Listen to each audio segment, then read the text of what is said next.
Oke, Gimana kemarin udah didiskusikan, lanjut diskusinya. Belum, Ustaz.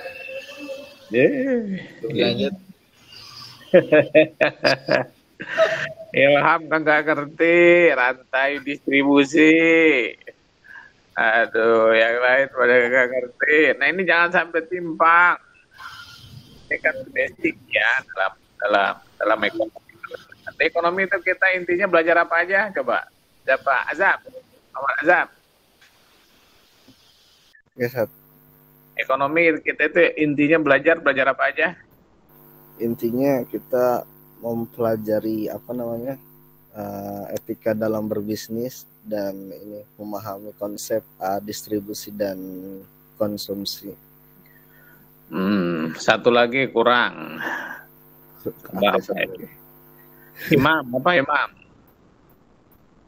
Belajar ekonomi itu intinya belajar apa? Belajar uang, Sat. Hah? Belajar tentang uang, Sat. Belajar tentang uang? Iya, Sat. Uang bagian kecil dari ekonomi. Ayo, ini semester 1 udah saya ajarin. Pais. Apa belajar ekonomi itu intinya belajar apa? Hah? Belajar apa? Ekosistem. Bukan. Arwan. Masih di Ambon, Manise. Yes, Dad.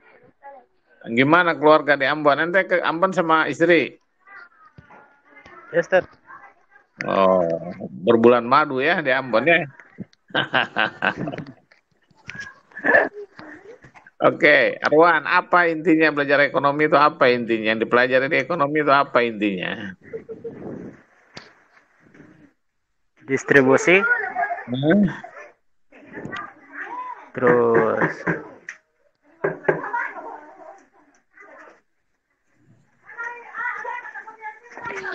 lupa lagi Ustadz ya kemarin, Ustadz. Citra, ayo Citra. Produksi. Citra. Distribusi, konsumsi, sama produksi, Ustaz. Nah, produksi dulu dong. Produksi, nah setelah dibikin diapain? Didistribusikan, disebarin kemana-mana, dipasarin, gitu. Kemudian terakhir adalah konsumsi, dikonsumsi sama konsumen, gitu. Nah, di dalam distribusi itu ada mata rantai distribusi namanya. Ya, ada mata rantai distribusi yang sederhana itu ada ya distributor. Ya.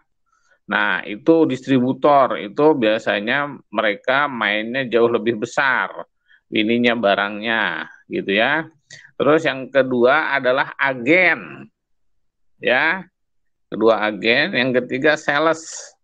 Gitu. Misalnya gini, Citra ini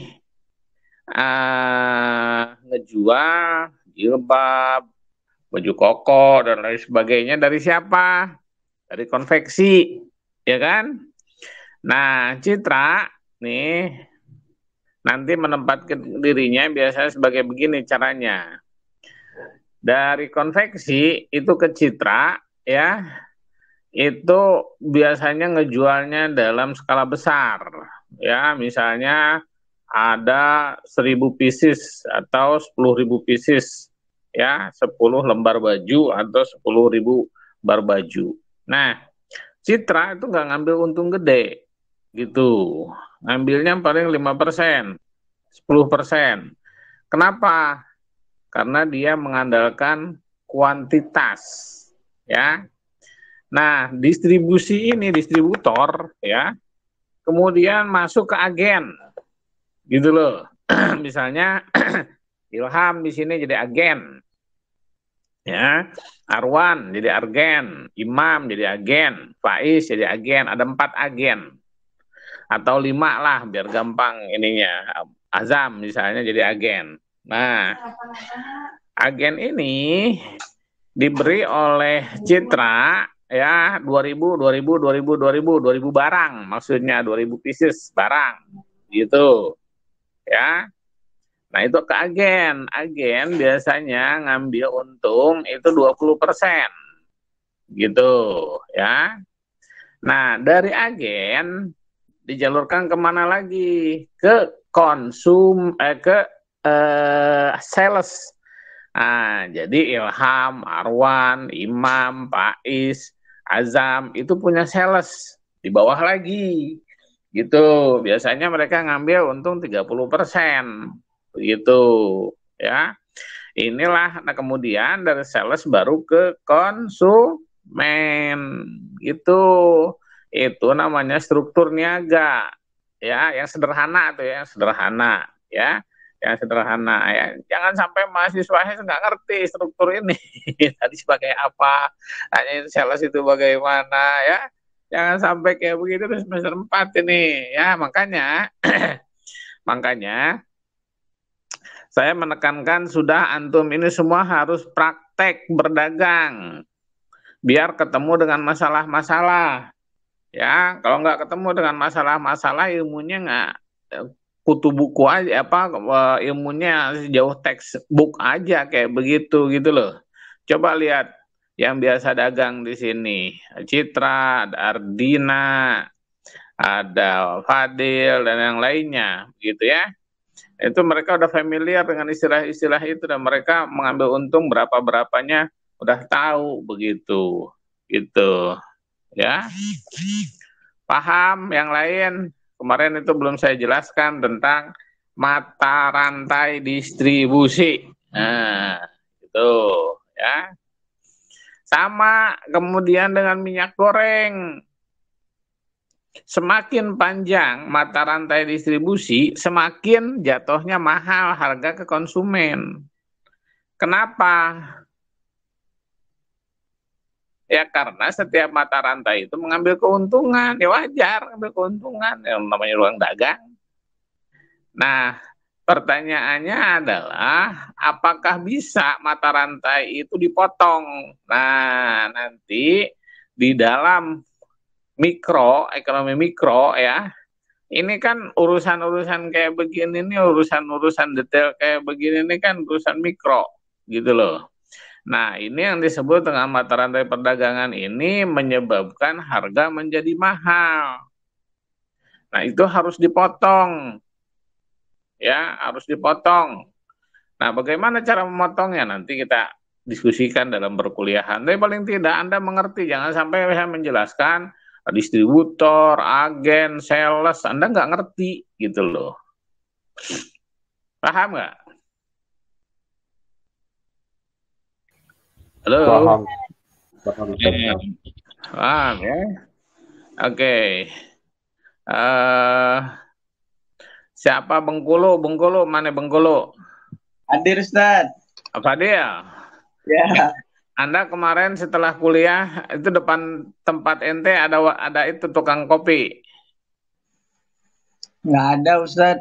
Habis katanya ada kata tukang kopi di situ. Ya, tetangga depan saya itu lagi ke dusun Ustaz. Dia pulang dari dusunnya tuh berapa bulan sekali Ustaz. Jadi rumahnya tuh cuma dihuni sama anaknya. Oh, dia nggak jualan itu, nggak jualan kopi atau biasanya jualan kopi? Dia jual kalau pulang dari dusun Ustaz, dibawa kopinya. Oh, gitu. Sekarang rumahnya kosong itu sama ada anaknya doang sama pacarnya di sana. Oh, begitu. Nah, apa namanya? Dia pulangnya berapa minggu sekali ke dusun dan balik lagi ke Kayaknya sebulan tuh maksimal kayaknya Ustaz, maksimal sebulan. Nah, oke.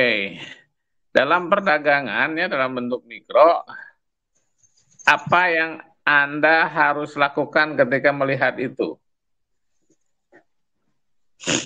Melihat peluangnya itu Ustaz. Ya, kemarin coba saya amanatkan ke antum untuk apa coba? Untuk memahami itunya Ustaz. Memahami tentang masalah apa? Kopinya itu. Nah, apa saja? Dari apa namanya? seluk-beluknya Ustadz. Jadi ketika kita di sana kita udah tahu tanpa menyentuh Ustadz, dari cium baunya aja. Nah, begini, pakai istilah ekonomi karena kita sedang membicarakan ekonomi. Saya diminta oleh Ustadz untuk mempelajari kopi mulai dari hulu hingga hilir. Nah, gitu bahasanya ya. Biar cakep ya. Hulunya apa? Hulunya ini kopi ditanam di mana? Ya, di daerah pegunungan atau di daerah apa? Ketinggiannya di atas permukaan laut berapa meter? Gitu, harus tahu itu. Kemudian cara memupuknya, ya. Cara memupuknya itu pakai pupuk kandang ya, atau pakai pupuk kimia gitu ya. Nah itu Anda harus tahu, harus detail nanyain. Kemudian yang dipetik kopi itu ya, yang sudah tua atau belum tua begitu ya, itu harus tahu. Dijemur berapa hari, dijemur begitu. Nah bagaimana perbedaannya dengan kopi luwak gitu. Meski di sana belum ada yang menggunakan luwak, tapi Anda sudah harus tahu begitu. Paham? Siap Ustaz. Terus sampai dia dijemur berapa hari, kemudian dibawa ke kota, dijual. Nah bagusnya itu menyimpan kopi di alatnya seperti apa. Wah, itu Anda harus pelajari detail begitu, sehingga memang Anda jago di kopi. Emang dia tukang kopi nggak hebat? Dahsyat dia tukang kopi. Itu orang yang punya Starbucks itu tukang kopi, itu kalau bahasa kitanya tukang kopi itu Starbucks itu. Cuman mereka mengemas, jadi sesuatu yang mahal gitu. Oh, saya lupa tuh ada video tuh. Anda pernah lihat nggak? Ada orang videonya itu seorang manajer. Dia punya anak buah 3 orang. Ditanya, dia dikasih tahu, ini kopi nih ini. Anda jualan kopi di mana? Katanya, tanya. Saya di warteg biasa, katanya. Oh, oke. Nih saya kasih. Anda jualan di mana kopi? Saya jualan di kafe-kafe kelas menengah lah. Gitu. Oke, saya kasih. Saya kasih lagi, seorang lagi. Anda jualan jualan kopi di mana? Di hotel. Oke, kopinya sama nih. Saya tanya, kemudian manajer itu nanya, Anda jual kopi di warung-warung itu berapa? Rp2.000, Rp3.000. Oh, oke, ya. Warung. Tanya yang kafe nih, Anda jual berapa? Rp20.000, Rp25.000. Oke. Nah, yang tanya yang hotel, Anda berapa jual? Rp100.000 sampai Rp125.000. Kopinya sama kopinya. Nah, nanti Anda itu sudah pada di ujung. Ya. Jadi dimulai dari produksi ya. Nanam pohon kopi. Kemudian memproduksi setelah memproduksi itu distribusi, Anda bawa ke kota. Nah, di ujung ya, Anda urusan dengan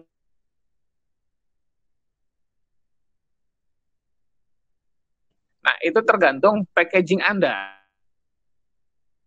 Gitu loh. Packaging tuh kemasan Anda.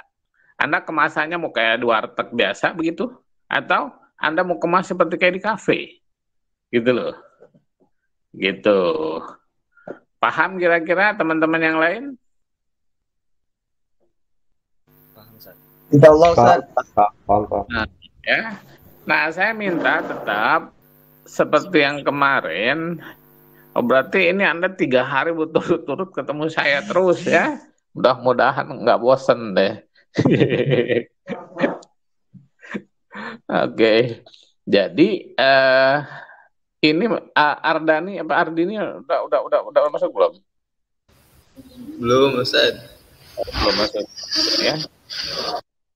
Nah, jadi ini hal yang penting gitu. Nah, kayak Citra posisinya sebagai agen atau sebagai distributor atau sebagai sales?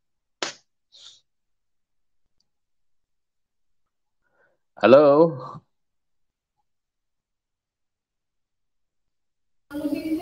Ya Ustaz, Citra. lagi riuh katanya Ustaz pagi-pagi. Dua. Oke. Nah, dengan adanya media online, menurut Anda bisa memotong jalur distribusi nggak?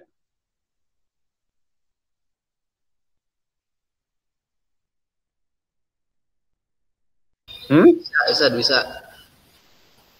Bisa. Caranya?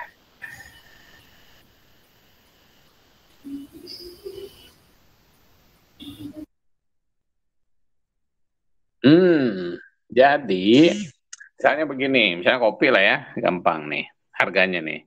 Dari petani dijual ke distributor ya, distributor ngambilnya 100 kilo ya, sekintal. Dia ngambil kemudian dari petani ngambil untung misalnya ke distributor Rp1.000 per kilo misalnya. Nah, dari distributor dijual lagi ke agen nih. Ambil untung 1.500 gitu ya.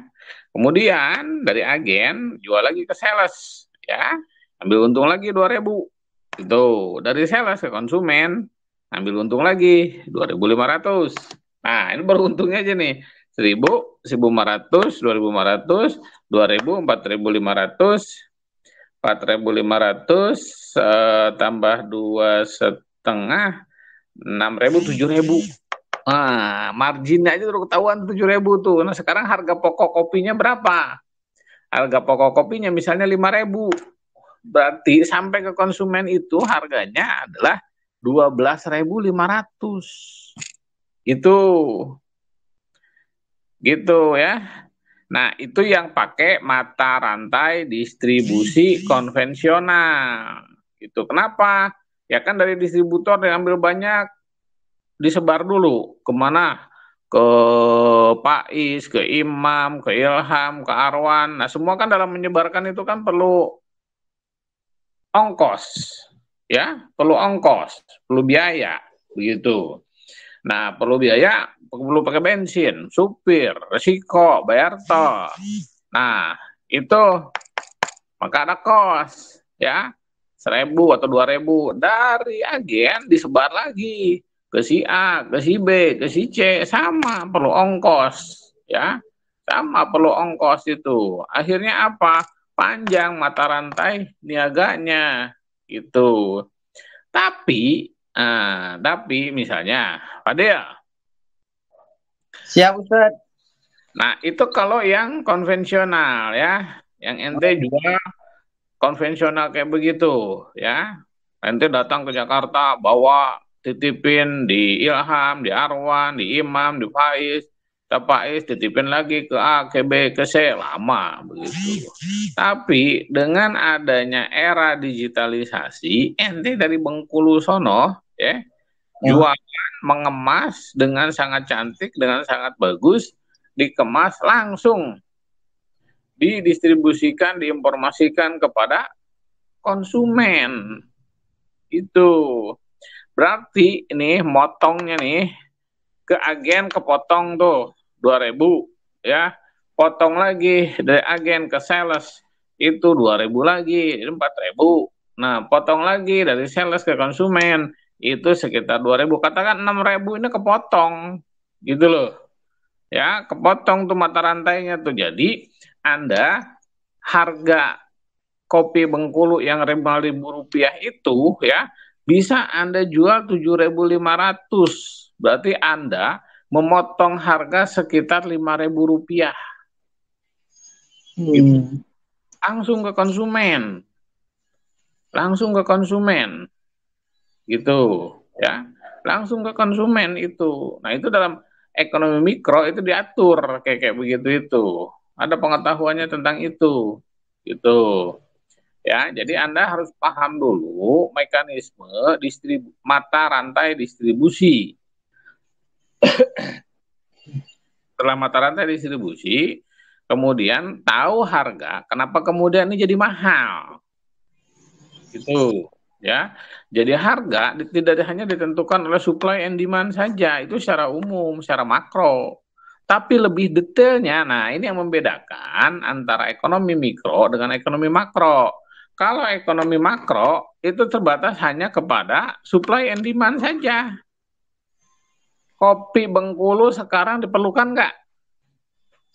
Oh, permintaannya lagi tinggi nih di Jakarta. Kopinya sedikit. Nah, maka harga jadi Naik, Ustaz. naik, jadi mahal ya.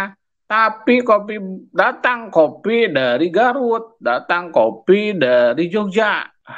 Yang tadinya rata-rata kopi itu cuma ada 1 kintal, sekarang ada 1 ton di Jakarta. Permintaan tetap, harga kopi jadi mahal, jadi murah. Murah, Ustaz. Kenapa? Kan barangnya banyak, Ustaz. Sedangkan permintaannya kan tidak sebanyak barang gitu. Oke, bagus. Jadi barang banyak, permintaan tetap. Ya, maka kopi jadi murah. Sekarang sebaliknya, kopinya sedikit, permintaannya tinggi. Kopi jadi mahal, jadi murah. Jadi mahal, Ustaz. Mahal. Kenapa? Stoknya Karena dikit, Ustaz. permintaan banyak, stoknya sedikit, Ustaz. Sedikit, permintaan banyak. Itu teorinya, teori ekonomi Makro. ya, teori ekonomi makro. Nah, pertanyaan kedua sekarang, mengapa harga kopi di Jakarta, kopi Bengkulu mahal? Padahal ya, permintaan tidak tinggi, biasa-biasa saja, dan barang pun ada biasa-biasa saja. Tapi kenapa jadi mahal? Dibanding misalnya harga kopi dari Garut. Kopi Bengkulu jauh lebih mahal dibandingkan harga kopi dari Garut. Tapi mahalnya itu sangat mahal sekali. Misalnya kopi Bengkulu 20.000, kopi Garut misalnya 5.000, begitu. Nah, apa yang harus dijelaskan itu, pakai ekonomi makro, pakai ekonomi mikro? Mikro, Ustadz. Mikro, bagaimana menjelaskannya? Karena rantai distribusinya terlalu banyak, makanya harga di antaranya mata rantai distribusinya terlalu banyak. Begitu, sehingga harga menjadi mahal. Begitu. Paham sekarang yang membedakan ekonomi mikro sama ekonomi makro? Alhamdulillah paham, Ustadz. Insya Allah, Ustaz. Insya Allah, Ustaz. Insya Allah, Fadil ya. Makanya ini saya minta sama antum semua harus sambil praktek. Ya. Harus sambil praktek. Nah, sekarang oke, kayak Citra nih. Citra. Saya kenapa mampu menjelaskan ini? Coba.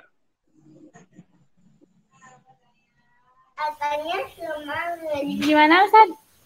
Oke, kenapa saya mampu menjelaskan tentang ini? Sehingga menjadi semuanya tergambar dengan mudah.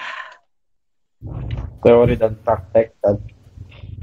Teori dan praktek gitu. Saya dari mahasiswa itu udah dagang. Apa dulu saya lagi mahasiswa, dagang apel. Ya. Jadi saya di kampus itu ada kantin. Nah, kalau di Malaysia kan orang cuci mulutnya pakai buah-buahan ya. Buah-buahan. Nah, saya itu tiap kalau kuliah lagi kosong ya, tapi biasanya sore sih, saya itu lari ke pasar. Kalau dari sini, dari kita kira-kira ke pasar induk situ ya. Nah, ongkosnya 1 ringgit ya, ongkosnya naik bis itu. Nah, dari sana saya awalnya beli cuma 3 kilo apel gitu. Saya jual 50 sen satunya. Nah, saya hitung gitu ya, cara ngitungnya detail-detail. Ini layaknya saya jual berapa. Saya komparasi dulu ke ke kantin-kantin di luar asrama. Oh, mereka jualnya 70 sen. Wah, kalau 70 sen ini kemahalan dengan kualitas buah yang sama dari pasar gitu kan. Nah, akhirnya saya bawa ke kantin kampus dengan harga 50 sen. Beli dari pasar dengan harga yang sama begitu. Nah, saya ada ongkos tuh dari kampus, dari asrama ke pasar. Tapi karena saya sudah sering belanja ke pasar itu, sudah langganan dengan singkohnya itu, dagang itu. Sampai satu hari saya pas lagi ujian nggak belanja. Singkoh nanyain, "Mana aja ente?" katanya. Wah, saya bilang lagi agak masalah nih, saya bilang. Apa masalahnya? Ya saya ceritalah ada ujian bla bla bla. Oke, kalau begitu deh kata Singko, saya kirim deh ke tempat ente deh katanya. Saya bilang bagus kok, saya bilang bagus kok. Nah, tadinya apel itu hanya untuk makan malam ya. Kalau saya belanja jam 4, makan malam jam 7, berarti hanya untuk makan malam. Dia tanya ke saya, "Nah, ini ekonomi udah ekonomi sudah pada ekonomi trust." Dia bilang, "Jam berapa mau dikirim?" Saya bilang pagi, jam 9 kok. "Oh ya," katanya, "berapa kilo?" Saya bilang 2 kilo. Untuk ini sederhananya lah ya. 2 kilo kok. Dia bilang, "1 kilo untuk makan siang, 1 kilo lagi untuk makan malam." Begitu. Terus dia bilang, "Gimana bayarnya?" "Bayarnya saya titip di satpam kok, karena saya kuliah." Saya titip di satpam kok, saya amplopin, saya titip di satpam. "Oke," katanya, "oke." Diantar sama dia, diantar itu sama dia. Gitu. Jadi saya menjelang makan siang itu, sebelum pergantian kelas jam 11 itu saya lari dulu, kabur dulu, lari. Ambil apel di satpam, kemudian saya bawa masuk ke kantin, udah tersedia makan siang. Gitu. Ya. Dan bahkan sampai sekarang pun saya selalu berjualan begitu. Apa yang bisa saya jual begitu. Misalnya, nah nanti nih Citra nih, Cit, halo. Iya, Ustaz. Nah, nanti Citra menjelang Ramadan ini nih, konveksi ini sekarang udah stok nih, udah bikin baju, saya dulu jual ini apa namanya, rungna, sarung dan celana gitu.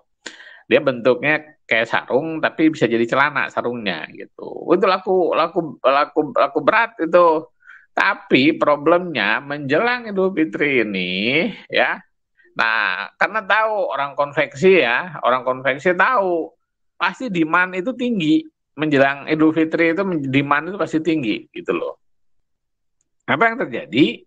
Nah, kalau kita nggak pesen dari 3 bulan sebelumnya, ya, nggak pesen dari 3 bulan sebelumnya, nah itu kita kesulitan mendapatkan barang, gitu. Nah, kesulitan mendapatkan barang, begitu. Misalnya baju gamis model anu ya, model X gitu, lagi laku nih, kayak Citra sekarang. Permintaan banyak.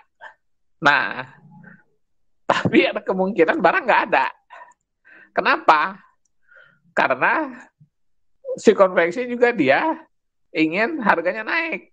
Gitu, bilangnya ke Citra, "Aduh, teh Cinapun dan barangnya lagi nggak ada juga tuh, aduh kudu dicari-cari dulu," katanya begitu. Ya udah nggak apa-apa, yang biasanya 150.000 ya nggak apa-apa lah, 175.000 juga nggak apa-apa ya. Ya nanti saya cariin. Oh ya teh ada katanya, padahal ada, kemarin juga ada.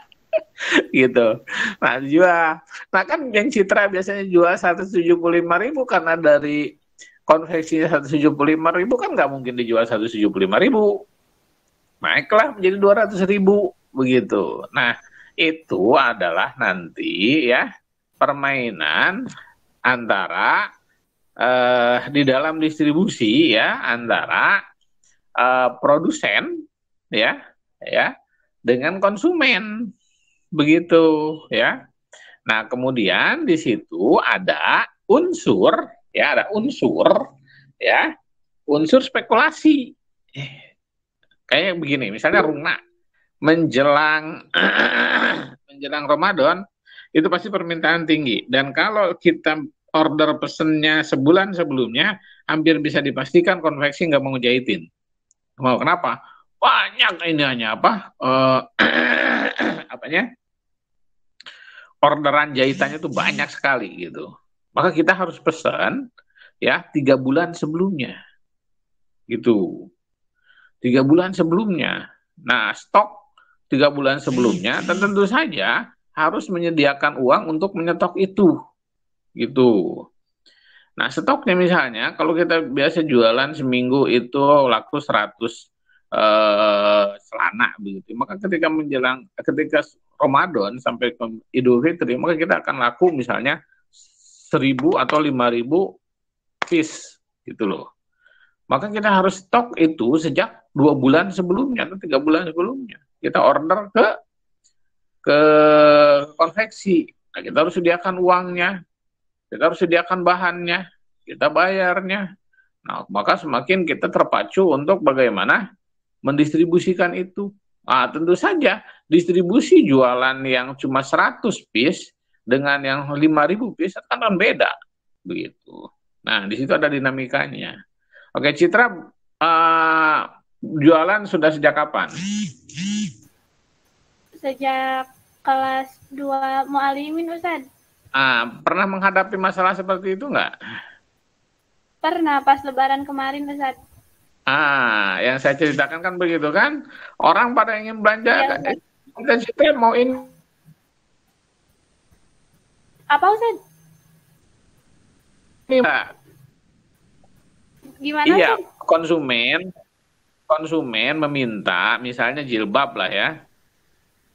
Kan Citra pengen jilbab warna ungu yang syar'i gitu kan. Nah, mintanya kan konsumen ya seminggu sebelum Lebaran kan. Kan Citra kan Iya, nggak bisa menyiapin langsung dadakan, langsung bikin atau langsung ada. Citra kan harus stok sebulan sebelumnya kan harus stok. Iya nggak? Iya, Ustaz. Kadang seminggu sebelum Lebaran udah close order, Ustaz. Soalnya suka keteteran. Itu. Nah, itu juga adalah salah satu performance ya distribusi gitu. Jangan terus order dibuka terus kata kita doang. Kejedot nggak ada barangnya, pusing sendiri akhirnya. Itu. Paham nggak itu? Nah, makanya penjelasan dalam ekonomi mikro nggak bisa dijelaskan dengan begitu saja tanpa Anda punya eksperimen berdagang. Itu sekarang sejak semester 4, semester 5, apalagi semester 5, 6, 7, 8, Anda sudah harus praktek. Yang sudah praktek ya Citra teruskan dan tingkatkan. Teruskan dan tingkatkan. Begitu ya. Kalau omsetnya sekarang cuman misalnya 10 juta begitu ya dalam sebulan omsetnya. Itu bicara omset. Ilham, paham nggak omset? Untungan, Ustaz? Bukan. Omset itu adalah barang yang terjual semuanya gitu loh. Itu omset, barang yang keluar dari kita itu omset gitu. Nanti ketemu dengan keuntungan, istilah keuntungan itu margin. Nah, misalnya dari 10 juta margin kita berapa? 10%. Nah, berarti 10 dari 10 juta berarti 1 juta marginnya. Nah, margin itu adalah margin net atau bukan, margin yang bersih atau keuntungan kotor gitu ya. Keuntungan net, Ustaz. Nah, net berarti margin kotornya itu adalah 25%. Kenapa ada margin kotor? Karena ada upah buruh gitu loh, ada upah kerja gitu, nah disebutnya operational cost gitu ya, operational cost. Kita perlu yang kerja ya, kayak Citra nih upload di gambar-gambar, terus yang kerja itu yang ngebungkus-bungkusin, terus yang komunikasi dengan ngejawab WA, yang komunikasi dengan konsumen dan lain sebagainya. Nah, itu namanya adalah operasional cost itu kan semua harus dibayar, listrik, wifi itu kan semua harus dibayar gitu. Itu operasional cost gitu.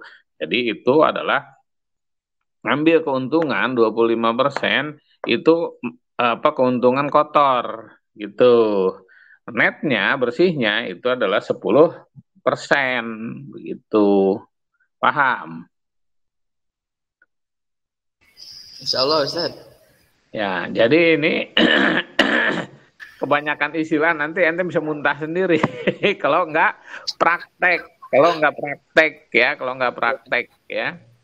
Kalau nggak praktek, Arwan. Ya Ustaz. Ente coba pikir dari Ambon bawa ke sini bisa bawa apa barang? Sekarang lagi Ustaz. Hah? Sekarang lagi. Ya, ini baju. Bawa dari Tasik ke Ambon. Iya. Kemarin itu tas yang khas Tasik gitu. Terus sama baju-baju gitu tadi yang punya jilbab kayak gitu lah. Nah, bagus itu harus kreatif kayak begitu. Nah, setelah di sana biar ini berkelanjutan, Anda harus menghubungi, melobi orang-orang yang bisa dipercaya untuk continue gitu loh. Untuk continue berniaga dengan ente gitu. Jadi ketika udah balik di sini, apa barang-barang yang diperlukan di sana gitu. Misalnya gini, Anda harus mengenali diri Anda dan lingkungan Anda. Anda tinggal di Tasik, di Bandung. Di Tasik ada garment ya, ada konveksi ya. Nah, ada konveksi itu baju-baju Muslim. Nah, di sana banyak orang Islam. Nah, jangan salah, baju Tasik itu bagus-bagus. Begitu. Kalau dijual ke sana itu kan akan sangat bagus. Sekarang pengiriman bisa mudah ya. Nah, selain itu Anda mengembangkan online-nya biar punya pasar di sana gitu. Nah, sebaliknya dari Ambon ya, dari Ambon, apa yang bisa dibawa ke sini, bisa dijual di sini? Kalau yang jual itu minyak kayu putih Ustaz. Yes, bagus. Itu. Soalnya kalau dari pejabat Jakarta itu suka beli dari sini Ustaz. Yes, itu betul. Saya dulu kalau lagi masih tugas kalau ke Ambon pasti beli minyak kayu putih di Ambon. Gitu. Ya, nah Anda harus beli yang dari asli dari petaninya sehingga Anda ketika datang ke sini menjual itu sudah punya ini brandnya gitu loh, bahwa ini asli dari sana gitu ya, asli dari sana. Nah, biasanya itu yang agak awet ya, itu yang agak awet ya, yang awet artinya kalau minyak kayu putih itu 2 bulan juga nggak apa-apa, nggak 3 bulan juga nggak masalah gitu loh. Nah, saya biasanya dari Ambon itu karena pakai pesawat yang cepat yang langsung bisa dikonsumsi oleh keluarga itu ini ikan asap gitu. Cuman itu nggak bisa lama ikan asap itu ya paling lama cuma 3 hari 4 hari gitu. Dan ikan asap itu relatif murah di sana itu karena di sana pabriknya ikan gitu. Oke. Halo. Ya Ustaz. Ardina udah masuk belum? Ardina belum nggak masuk dari ini kali ya. Coba selebihnya silakan apa namanya kalau ini siapa Citra kemarin udah menyampaikan product of knowledge-nya barangnya. Sekarang silakan siapa yang mau memperkenalkan barangnya, siapa yang jualan kaos? Jualan kaos apa? Faiz ya? Siapa? Iya Ustaz. Faiz. Faiz. Mana? Coba Anda presentasikan product of knowledge-nya. Ayo gimana? Silakan.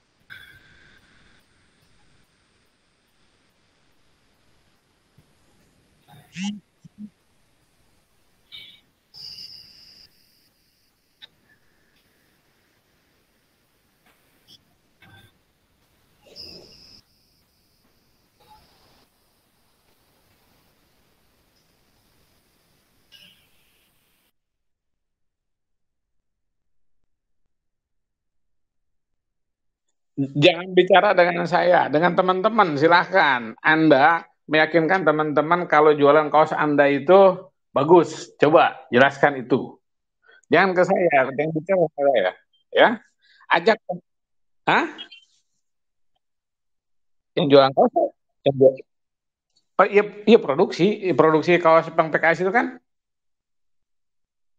kemeja. Nah sekarang ya kan tidak harus selalu kemeja atau kaos partai kan. Nah sekarang ini kan ada komunitas baru nih mahasiswa.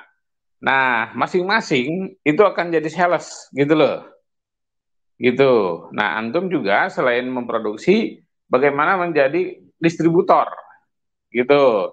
Nah ajak teman-teman. Nah untuk pertama kali adalah knowing, mengetahui benda yang akan dijual itu. Nah, sama disebut dengan product of knowledge gitu loh, pengetahuan terhadap produk itu sendiri begitu. Nah, sekarang Anda seperti kayak kemarin Citra menjelaskan tentang the product of knowledge-nya gitu.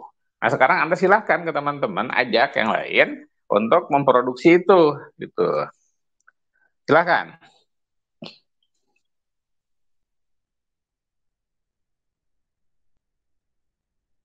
Lanjut, lanjut.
Kalau misalkan request bisa nggak?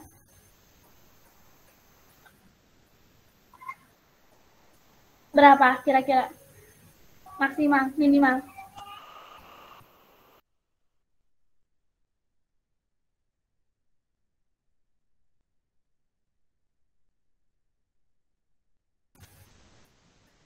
Kaosnya bisa panjang sama pendek.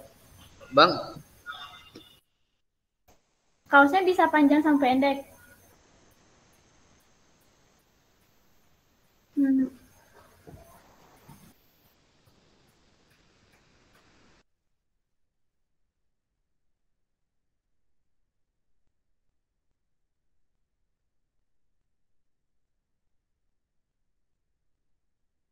Ayo lanjut terus yang lain kasih respon. Ayo.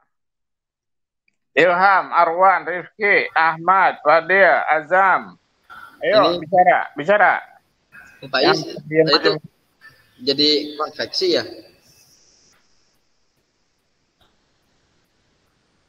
Oh, bukan punya konveksi sendiri. Eh, kalau untuk ini harga gimana?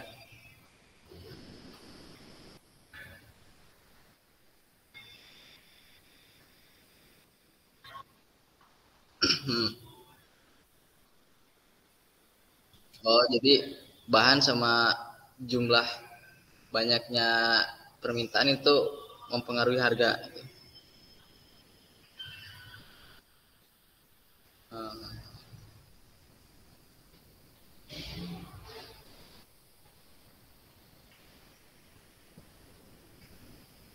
untuk jenis-jenisnya itu kaos polos atau gimana, Bang?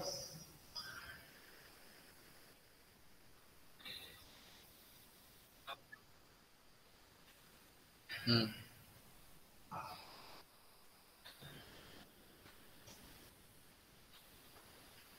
Tapi ada juga kaos yang udah disablon gitu. Karena Hmm.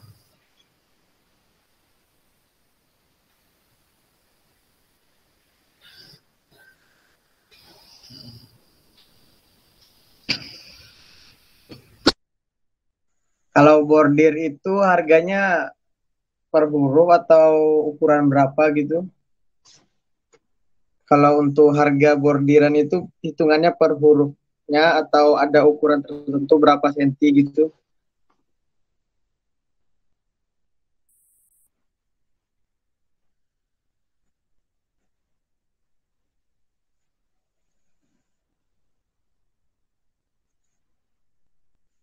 Oh gitu. Kalau misal saya jadi reseller kaos polos bisa nggak bang?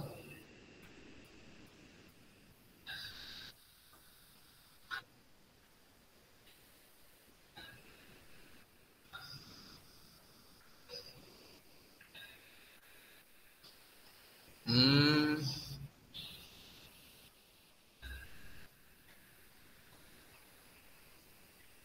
Hmm.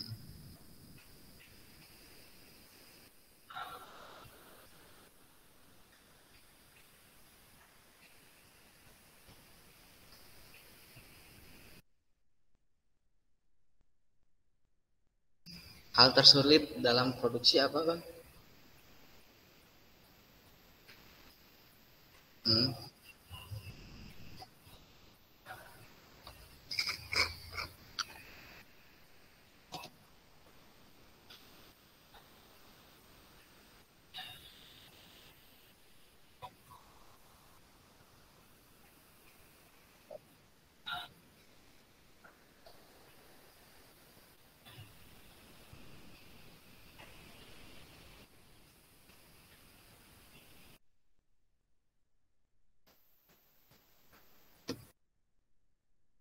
nah, itu ya terkait dengan bahan, konveksi yang molor-molor ya. Ini memang kan padahal ini relatif di Jakarta ya. Relatif kalau bahan itu aksesnya relatif mudah, tapi tidak menutup juga kemungkinan memang kadang-kadang sulit ya. Misalnya bahan biasanya beli dari mana? Tanah Abang. Tanah Abang. Nah, itu juga kan harus dihitung ya. Misalnya pesannya 50 piece, bahannya X gitu kan. Nah, itu kan orang kayak Pak Is ini harus menghitung. Dia 1 bal, apa 1,5 bal bahannya. Kan begitu Is ya? Dia beli, akhirnya ini 50 piece kira-kira 50 piece kira-kira 1,5 bal lah ya, kira-kira. Misalnya aja bisa nggak perlu akurat. Beli 1,5 bal, untungnya nggak ada. Beli 1 bal, kebanyakan. Begitu. Kan begitu. Kan? Nah, itu semua solusi-solusinya nggak bisa dijelaskan di atas kertas. Agak sulit. Hanya beberapa saja. Tapi pengalaman dan realitas kehidupanlah yang bisa menjawab persoalan-persoalan seperti kayak begitu. Tuh. Ya. Jadi nggak semudah itu gitu ya. Nggak semudah itu dalam ekonomi kalau kita tidak mengalami sendiri gitu. Mengalami sendiri. Misalnya kayak Faiz, karena udah terbiasa dengan penjualan partai kaos, dia belum berani mencoba improvisasi di kaos-kaos model-model lain karena memang satu perlu modal ya, kemudian bicara risiko begitu ya, itu yang agak kesulitan, bukan begitu Pak Is? Betul ya. Kenapa? Karena saya dulu pernah main di konveksi kaos partai gitu, pikir ya pengalaman lah yang mengajarkan, pengalaman lah. Nah itu ada pepatahnya, pengalaman adalah guru yang terbaik. Jadi ada partai X lah gitu ya, pesen kaos sama saya. 1 juta kaos partai lah ya untuk kampanye. 1 juta. 1 juta kita dalam tanda kutip tender lah ya. Tender harganya jatuhnya ke saya itu 7.000 gitu. Saya ke konveksi berani mereka 5.500. Berarti saya punya margin 1.500. Ya, potong transport, potong ngopi itu ini segala macam, oke lah, untung saya 1.000. 1.000 kali 1 juta. Berarti 1.000.000 kan? 1 miliar. Ya? Nah, si konveksi dia udah ngitung juga kan, bahan udah ada, konveksi yang nyediain misalnya. Nah, kan bekerja. Nah, si konveksi minta DP 30% gitu.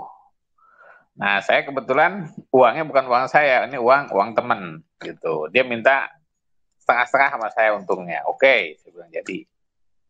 Nah, udahlah itu jadi itu tank aja. Nah, pakai uang teman saya dulu kan. Nah, saya minta nih ke partai nih.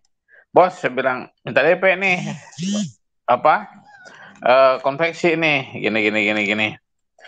Nah, itu kalau sama urusan dengan partai yang urusannya gede, tarsok, lempar sana, lempar sini.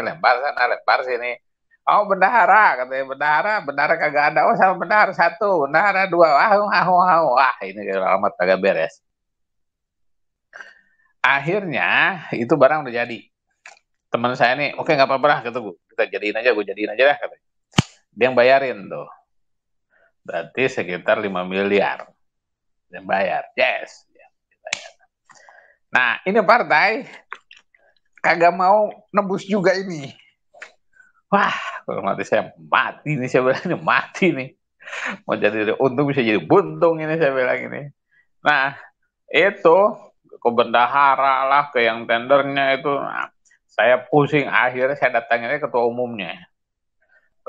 Saya datengin, nah saya bilang, nggak ada lagi nih. Saya bilang, bos, ini ente punya utang nih, saya bilang, tebus nih, 7 miliar. Apa kaos tuh? Saya bilang, gini.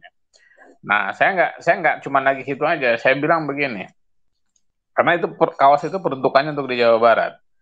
Bos, saya bilang, ini suara ini akan upgrade naik kalau ada kaos, karena masyarakat ini perlu 3 kali lagi putaran kampanye. Kalau nggak ada kaosnya mati semua.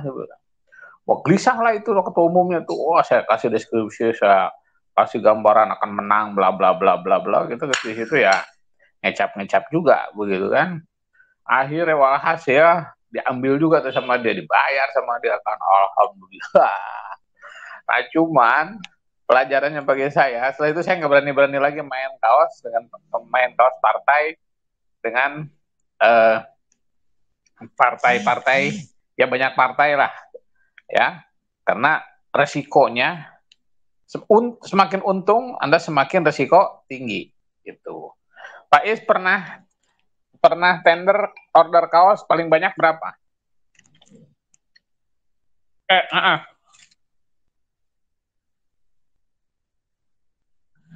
Ke orang, iya, anggota, ya, pakai dana pribadi ya, jadi gampang nagihnya. Nah, paling banyak 600.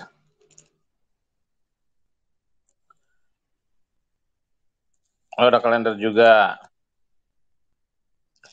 Yang terbaru ini 600 ya. Nah, belum pernah 1 juta begitu. Ya, belum berani lagi kan, karena ngambil itu resikonya kayak tadi itu. Gimana?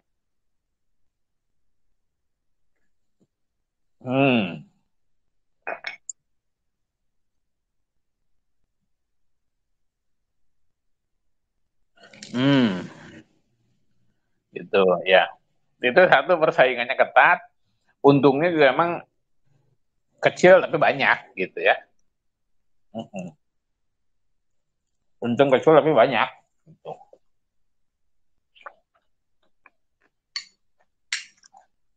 Sama elit PKS saya hampir kenal semua. Itu sekjennya, mantan sekjennya Taufik Ridho itu kakak kelas saya.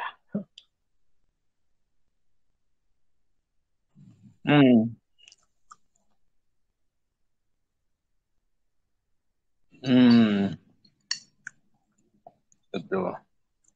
Oke, yang lain silakan. Siapa yang mau memperkenalkan produknya?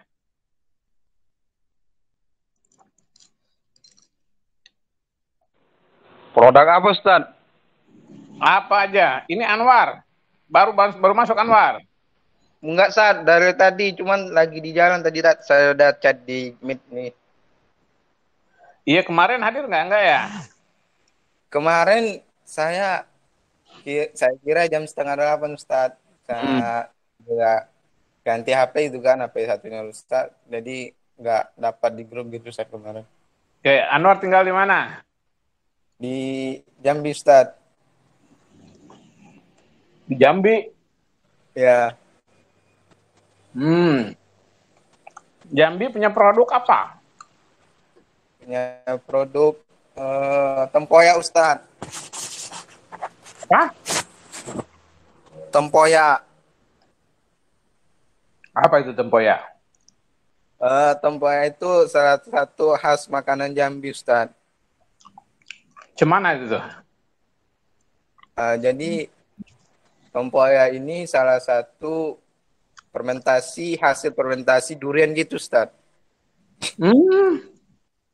Yang disajikan atau dibikin jadi makanan berbentuk seperti makanan lauk gitu kan. Makanan lauk? Iya. Jadi kita makan pakai tempoyak gitu? Iya, jadi dia bisa disinkronkan ke apa namanya, misalnya ke teri gitu misalnya, atau ke ikan. Dia jadi istilahnya gak jauh beda kayak gula gitu, Ustaz. Cuman kita tambahi dengan namanya yaitu tempoyak tadi, hasil fermentasi durian gitu kan.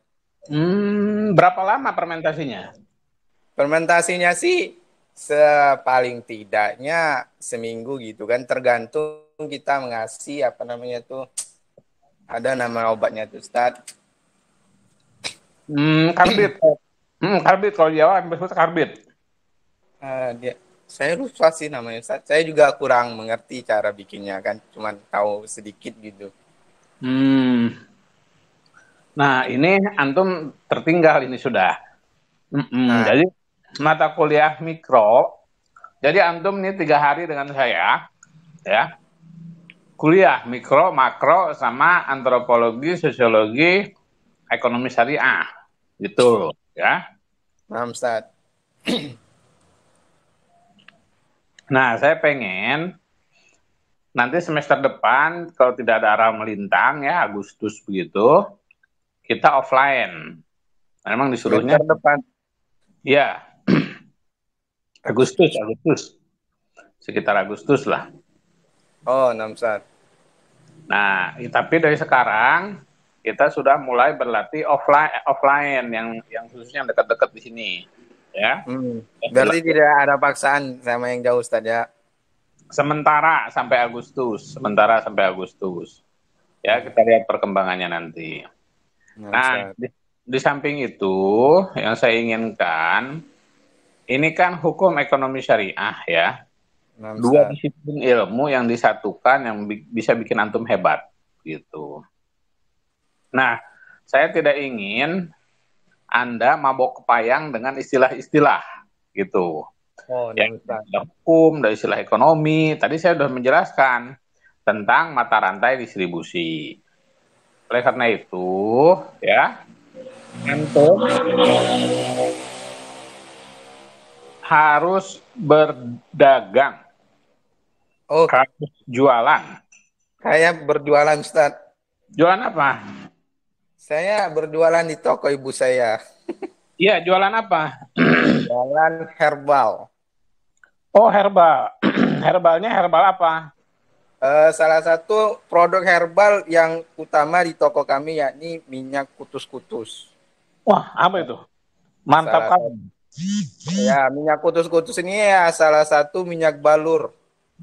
Mm-hmm. Minyak balur yang bisa dipakai semua kalangan, dari bayi hingga kakek-kakek. Dari bahannya dari apa? Bahannya itu banyak, Ustadz. Oke, bentar. Anda punya produk unggulan kan, minyak putus-putus namanya itu kan? Nah, Ustadz. Nah, sekarang ajak teman Anda untuk menjadi sales itu. Nah, tahap awalnya adalah Anda memperkenalkan produk itu. Ya, dalam teori disebutnya product of knowledge. Product of knowledge. Oke, Ya. Memperkenalkan minyak putus-putus itu apa. Kalau bisa Anda tunjukin gambarnya yang mana. Ya, gambarnya. Oke. Saya tunjukkan sekarang, Ustadz. Iya, sebentar. Saya sedang menjelaskan. Jadi Anda, semua teman-teman ini harus bertanya ya. Nah, nanti kita carikan everybody is sales ya. Setiap orang adalah sales. Termasuk saya juga akan saya jualkan produk Anda dan produk teman-teman yang lain. Ya. Nah, silakan Anda memperkenalkan produk itu dan yakinkan teman-teman Anda kalau menjual barang Anda itu insya Allah akan laku karena ini diperlukan oleh masyarakat. Oke? Nah, Ustadz. Oke, silakan. Oke, baik teman-teman. Pada dengar kan? Hadir. Ya, direspon. Kalau Anda mendengar responnya teman-teman, soalnya saya ingin memperkenalkan salah satu produk utama di toko kami. Oke, baik teman-teman. Jadi yang saya bilang tadi, produk utama yang ada di toko kami yakni namanya minyak kutus-kutus yang diproduksi oleh pabrik namanya Tambawaras ya. Jangan salah paham, ingat, Tambawaras. Jadi minyak balur ini cukup dibilang banyak dipakai masyarakat, baik dari bayi hingga bayi baru lahir ya. Bayi baru lahir itu boleh dipakai hingga kakek-kakek gitu atau udah tua gitu kan. Jadi komposisi minyak kutus-kutus ini ya perlu kita ketahui, ini namanya herbal gitu kan. Berarti terbuat dari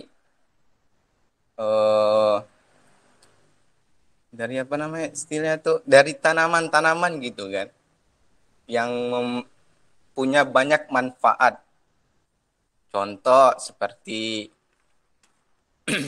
gaharu atau temulawak, bunga lawang gitu kan, dan lain-lain.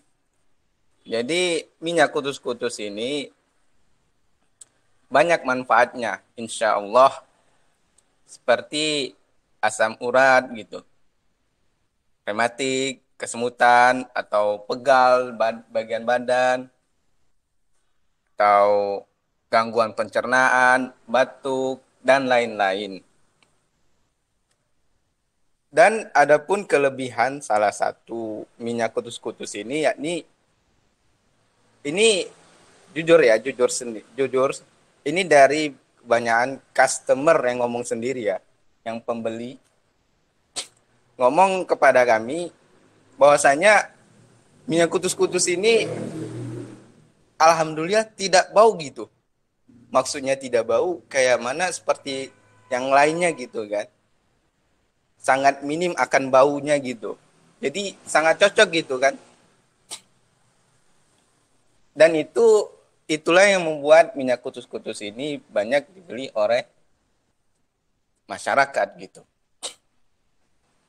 Dan alhamdulillah. Lengket nggak? Kalau masalah lengket, insya Allah tidak, Ustaz. Oh, bagus, good. Dan adapun tahun sekarang, alhamdulillah minyak kutus-kutus ini harganya telah turun. Kenapa harganya telah turun? Karena kita telah menyesuaikan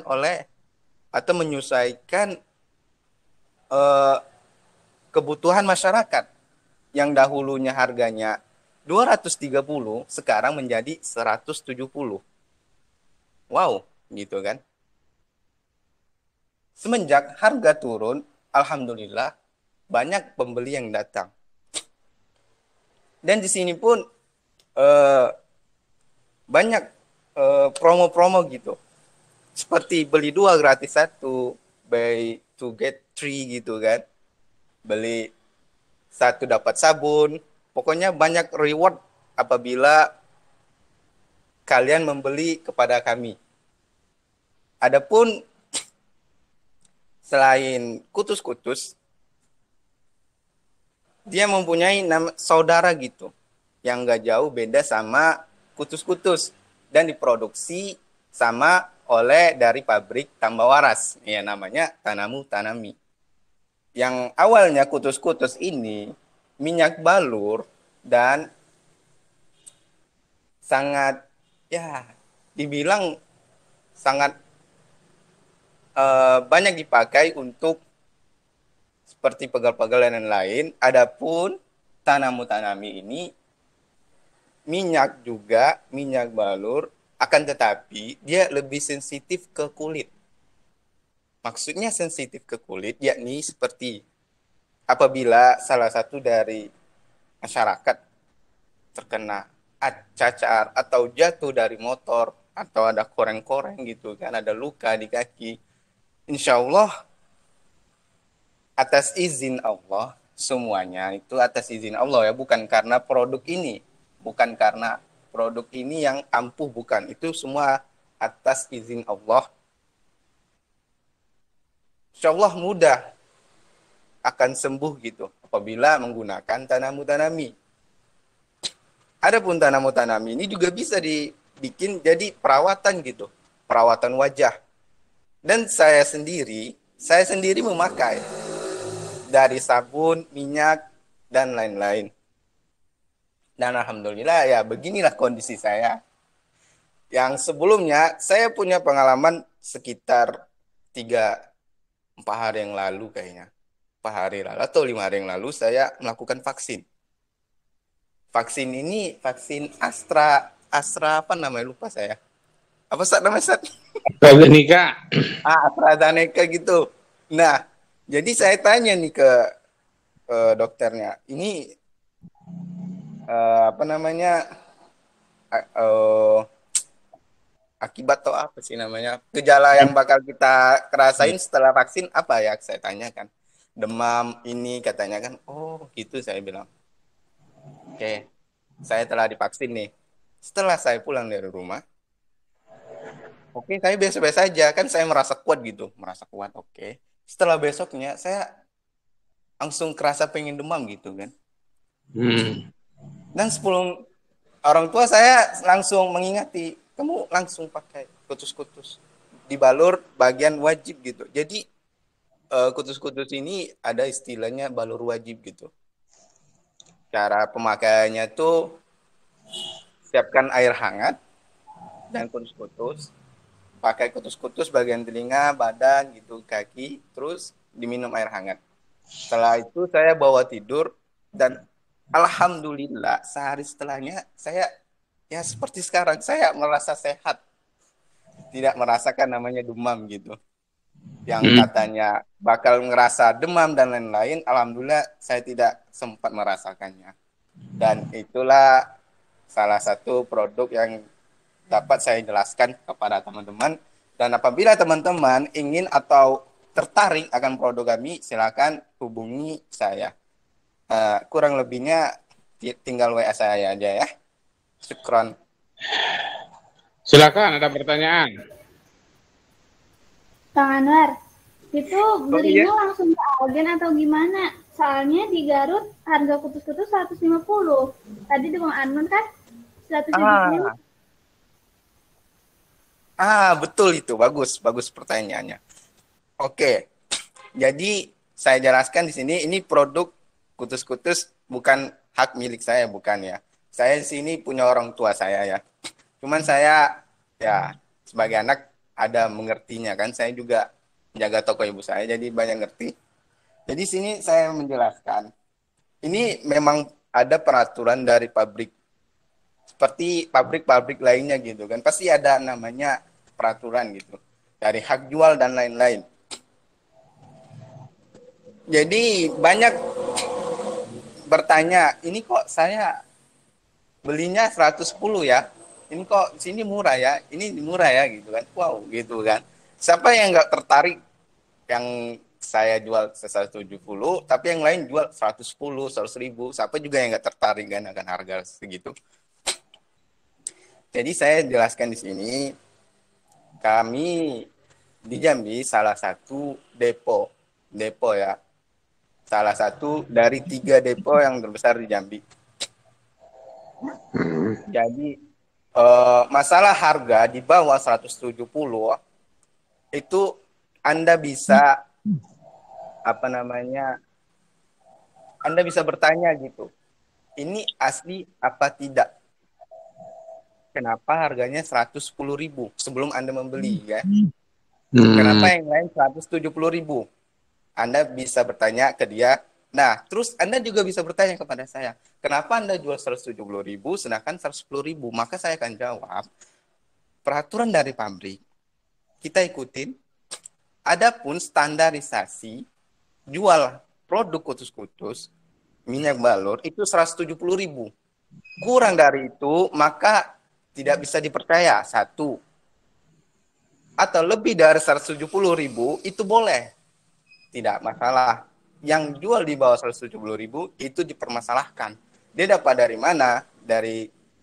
Terus ngambil dari mana? Terus ya banyak kejadian. Orang jual yang segitu, satu ya namanya diisi ya dengan yang lain. Saya punya tante di Medan, jual produk begini juga. Tante saya itu anggap saja seperti tibun gitu, yang banyak mencari obat-obatan gitu kan. Sampai tante saya ini bikin hal yang sama seperti kutus-kutus. Enggak jauh beda, hampir sama. Tapi bedanya apa? Dia ditambahin kayak minyak yang lain. Makanya dia harganya turun. Kalau memang pengen produk terpercaya, maka belilah ke tempat yang terpercaya. Seperti barang branded, pasti Anda nggak pengen barang KW kan? Pasti Anda pengen barangnya ori gitu. Silakanlah beli ke tempat yang asli gitu kan, terpercaya. Jadi saya jelaskan bahwasanya orang yang jual di bawah 170 itu nggak bisa dipermasalahkan gitu. Nggak dapat dipercaya. Itu banyak juga kejadian seperti contoh, kenapa Anda bisa lihat di Shopee contoh, cari minyak kutus-kutus nih. Saya pernah mencari, nggak ada yang jual. Maksudnya gimana ya? Kenapa nggak dimasukkan ke Shopee gitu? Karena ya satu, Shopee bisa banting harga gitu kan. Dari 170.000 ke bawahnya gitu. Nggak, Shopee gitu kan, banyak promo-promo gitu kan. Jadi ya kita nggak enak gitu kan. Makanya kami nggak masukkan namanya ke Shopee, ke aplikasi yang lain gitu kan. Jadi begitulah. Oke, saya pengen tanya, putus-putus itu pabriknya di mana? Pabriknya di Bali, Ustaz. Oh, di Bali. Ya. Oke, ya. Oke, jadi memang putus-putus itu udah keputusan dari pabriknya bahwa harganya standar semua se-Indonesia itu segitu. Iya, betul, Pak. Mau dari Merauke sampai Sabang pun tetap segitu. Nah, pertanyaan saya, bagaimana pabrik bisa menyamaratakan ongkos kirim Ya. Putus-putus ke Jambi dengan putus-putus ke Jakarta. Oke, baik. Kan secara transportasi beda dong. Ya, betul. Kalau dijual di Jambi 170 misalnya, dan di Ya. Jakarta dijual 150, masuk akal dong. Ya, betul. Nah, coba gimana penjelasannya gimana? Oke. Jadi pabrik ini memiliki distributor-distributor yang banyak gitu. Contoh, ada distributor di Jakarta, ada distributor di Medan gitu kan. Di kota-kota terbesar gitu. Betul. Jadi pertanyaan Ustadz ini gimana kalau padahal ongkosnya beda gitu kan? Kenapa harganya bisa sama? Betul Ustadz? Oke, jadi sini saya jelaskan tadi bahwasanya penjualan kutus-kutus ini istilahnya seperti retail gitu atau gimana gitu. Makin banyak Anda beli, maka harga itu makin murah. Itu salah satu cara untuk mengajak orang-orang gitu kan. Makin banyak Anda beli, maka makin murah dan makin banyak rewardnya. Seperti kenapa bisa jadi harganya sedangkan ongkosnya beda, ya itu Ustaz. Karena rewardnya banyak, terus ya banyak distributor di kota-kota besar gitu kan. Jadi deket gitu kan. Ya belum menjawab, itu belum menjawab. Sekarang begini, kalau ngandelin jumlah penjualan ya, penjualan. Satu, penduduk Jakarta jauh lebih besar daripada penduduk Jambi. Ya. Betul. Katakanlah yang beli minyak kutus-kutus itu 1% dari jumlah penduduk misalnya, gitu ya. Kalau penduduknya 10 juta di Jakarta, maka 1%-nya adalah 1 juta orang beli, kan begitu. Ya. Nah, di Jambi penduduknya 7 juta misalnya, ya. Kalau yang belinya 1%, berarti 700.000 orang yang beli kan? Ya.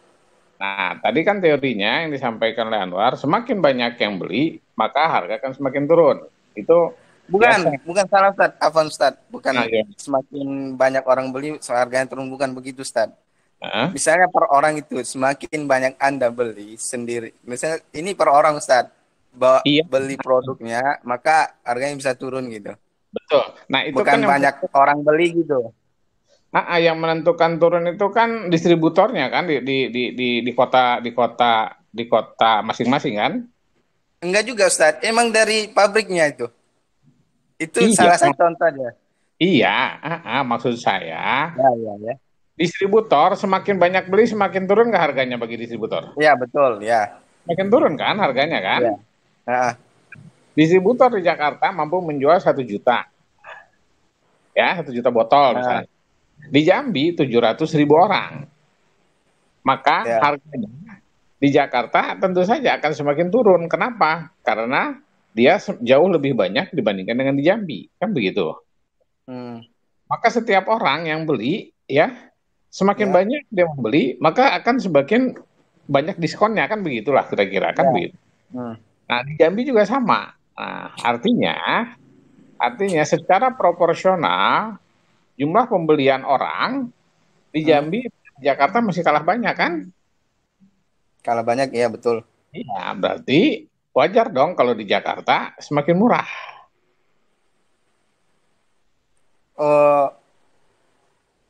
Gimana ya saya jelasinnya?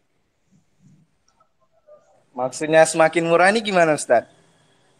Iya kan tadi dijelaskan bahwa semakin banyak setiap orang membeli, maka dia harganya semakin dikurangi, kan begitu? Ya betul. Nah, yang mengurangi itu kan distributor, gitu. Melalui agen dan melalui sales kan, melalui toko, gitu kan sudah ada presentasi semakin lama semakin berkurang.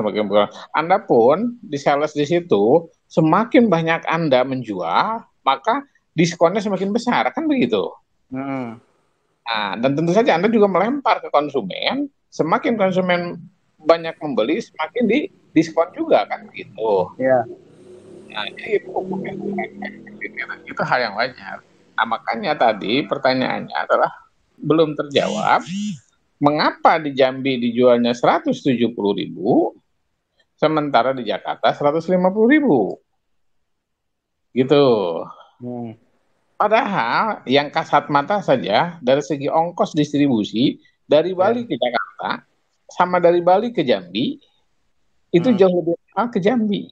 Betul nggak? Ya, betul. Kalau dari Bali mau ke Jambi pasti dia mampir dulu ke Jakarta. Gitu kan Ya, gitu. betul. Terus Nah, Jambi gitu. Gitu.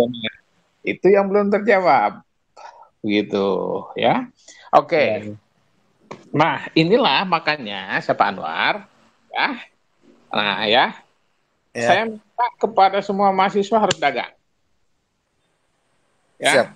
Baik yang berjualan seperti antum, ada Fadil di sini yang yang kopi, yang Bais, yang kaos, yang Citra itu jualan baju ya. Gitu. Nanti saya pengen masing-masing Anda berkolaborasi, kerjasama, saling menguntungkan. Kalau Anwar di sana perlu baju misalnya jilbab apa segala macam bisa pesan ke Citra sebagai sales gitu. Arwan di Ambon dari Jambi perlu minyak kayu putih bisa pesan ke Arwan. Gitu loh. Paham nggak maksud saya? Nah, Ustaz. Maksud saya itu yang pertama, bukan hanya pada dagang dan mentalitas dagangnya saja yang perlu. Tapi juga nanti akan menemukan persoalan-persoalan seperti tadi itu, persoalan seperti tadi. Kan sama Anwar belum terjawab toh. Mengapa harga di Jambi lebih mahal dibanding harga di Jakarta? Atau mengapa pabrik menyamaratakan harga kutus-kutus itu di Jambi dan di Jakarta dan di Merauke dan di Sabang? Betul nggak? Ya, ya. Nah, saya pengennya begitu, ketemu dengan masalah. Oke, Ustaz. Kenapa ketemu dengan masalah bermanfaat? Karena disitulah ilmu Anda akan mendapatkan jawabannya. Gitu loh. Ketimbang Anda baca buku aja, jelasin aja, saya ngomong aja udah kayak radio butut. Paham? Radio butut ngomong aja. Anda masuk kuping kiri, keluar kuping kanan juga. Siap, Ustaz. Betul nggak begitu? Nah, kalau Anda praktek, Anda ada masalah, Anda bisa komunikasi. Betul nggak? Betul, Ustaz. Betul. Disitulah Anda mendapatkan ilmu. Inilah ekonomi mikro, makanya saya harapkan mahasiswa yang lain, karena kita ini dalam keseharian, saya harapkan selalu cepat hadir. Kenapa? Karena ini penting. Ada ilmu-ilmu baru dari teman-teman lain, ya, yang itu pasti akan mengungkap masalah.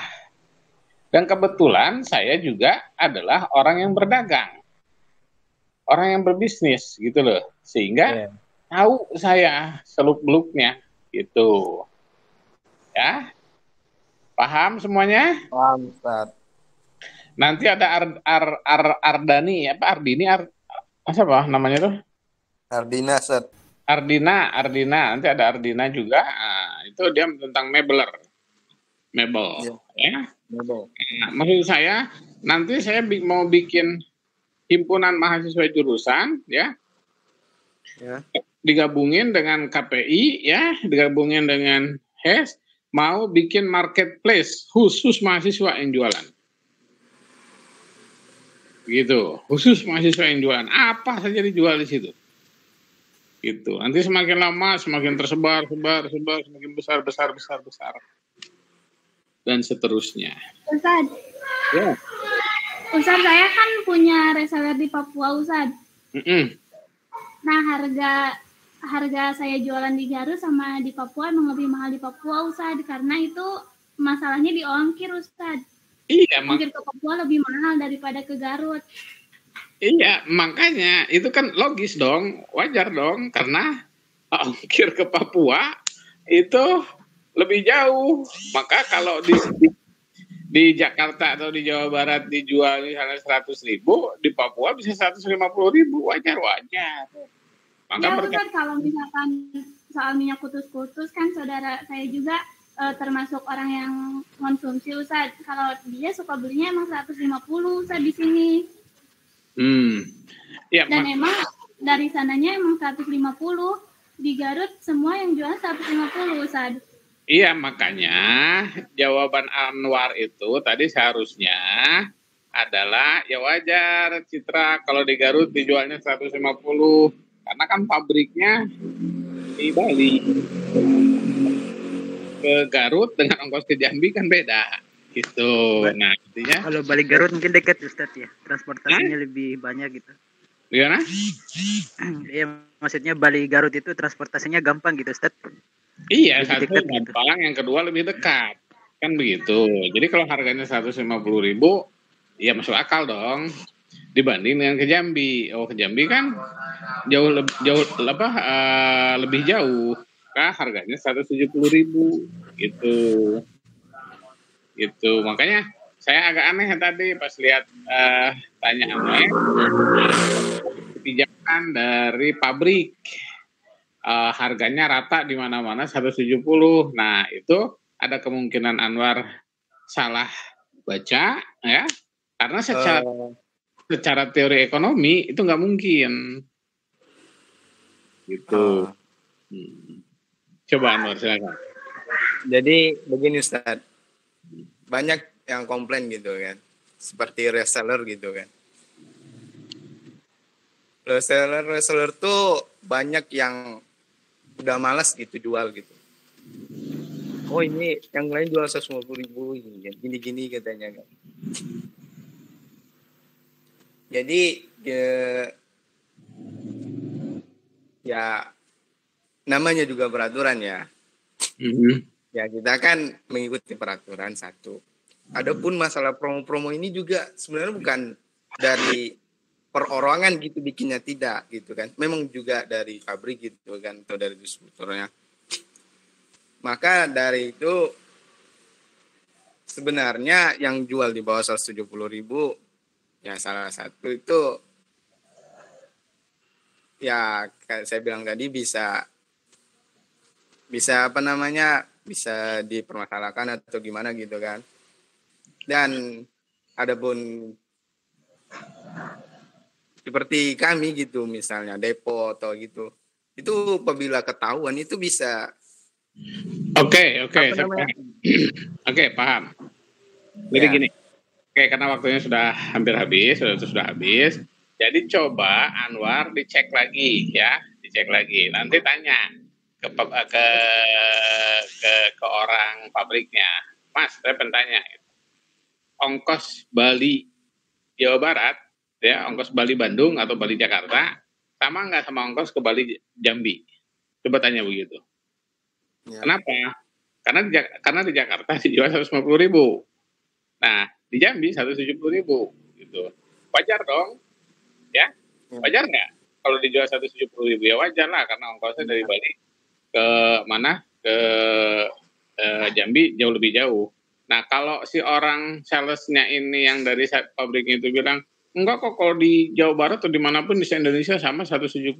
Nah, Anda, Anwar, minta penjelasan ekonominya. Nggak masuk akal. Nggak masuk akal gitu bagi saya bilang ya. Betul. Ya, saya sudah punya asumsi, tapi saya belum sampaikan sekarang cara ngitungnya. Ya. Nah, kita tanyakan sama orang pabrik. Betul nggak ini di Papua sana, di Kalimantan, di Sulawesi, di Sumatera, di Jambi, di Aceh harganya 170.000 semuanya rata. Di Jawa Barat juga begitu.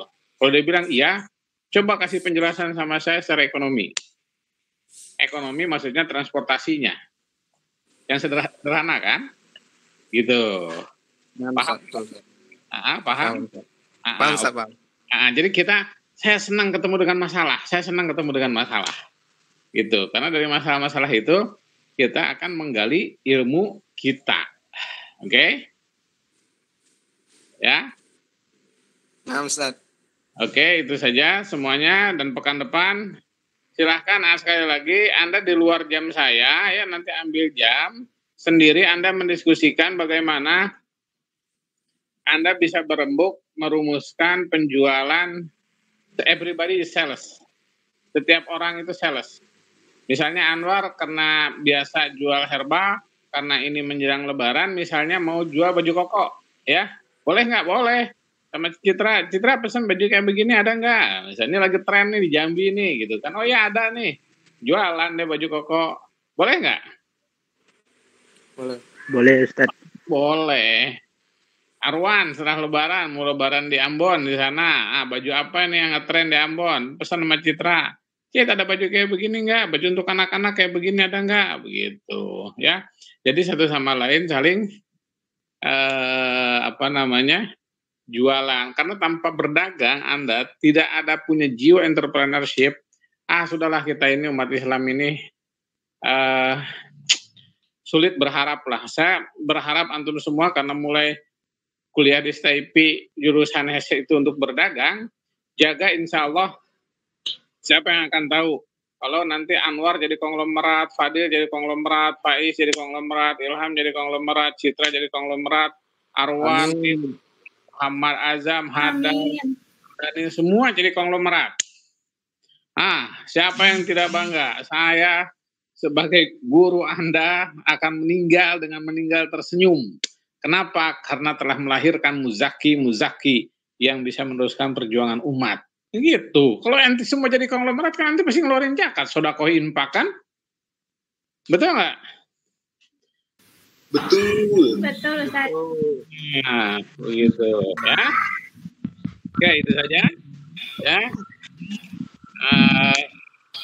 Yang bisa saya sampaikan, ingat antum harus semua diskusi ya. Oke, billahi taufiq. Nanti silabusnya saya kasihkan dan kita juga teori belajar teori ya. Billahi taufiq. Assalamualaikum warahmatullahi wabarakatuh. Waalaikumsalam warahmatullahi wabarakatuh. Sultan Jambi, guys.